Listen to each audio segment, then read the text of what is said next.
एक आदमी ने बहुत ही खूबसूरत लड़की से शादी की। शादी के बाद दोनों की जिंदगी बहुत प्यार से गुजर रही थी।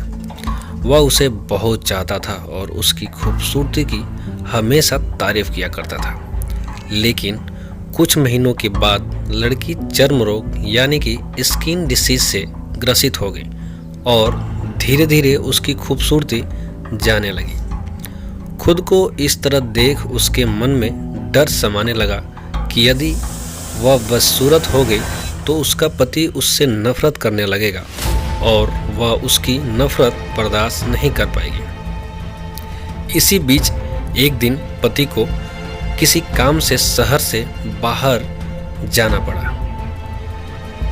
काम खत्म कर जब वह घर वापस लौट रहा था, उसका एक्सीडेंट हो गया। एक्सीडेंट में उसने अपनी दोनों आंखें खो दी, लेकिन इसके बावजूद भी उन दोनों की जिंदगी सामान्य तरीके से आगे बढ़ती रही। समय गुजरता रहा और चर्म रोग के कारण लड़की ने अपनी खूबसूरती पूरी तरह गंवा दी। वह बदसूरत हो गई, लेकिन अंधे पति को इसके बारे में कुछ भी पता नहीं था, इसलिए इसका उनके खुशहाल विवाहित जिंदगी पर कोई प्रभाव नहीं पड़ा। वह उसे उसी तरह प्यार करता रहा। एक दिन उस लड़की की मौत हो गई।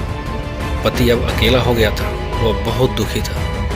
वह उस शहर को छोड़कर जाना चाहता था। उसने अंतिम संस्कार की सारी क्रियाविधि पूर्ण की और शहर छोड़कर जाने लगा।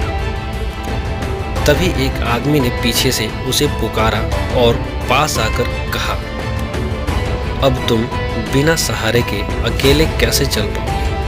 इतने साल तो तुम्हारी पत्नी तुम्हारी मदद किया करती थी। पति ने जवाब दिया, दोस्त, मैं अंधा नहीं हूँ। मैं बस अंधा होने का नाटक कर रहा था, क्योंकि यदि मेरी पत्नी को पता चल जाता कि मैं उसकी बदसूरती देख सकता हूँ तो यह उसे उसके रोग से ज़्यादा दर्द देता। इसलिए मैंने इतने साल अंधे होने का दिखावा किया था। वह बहुत अच्छी पत्नी थी, मैं बस उसे खुश रखना चाहता था। दोस्तों, इस कहानी से हमें यही सीख मिलती है, खुश रहने के लिए हमें भी एक दूसरे की कमियों के प्रति आंखें बंद कर लेनी चाहिए और उन कमियों को नज़रअंदाज कर देना चाहिए।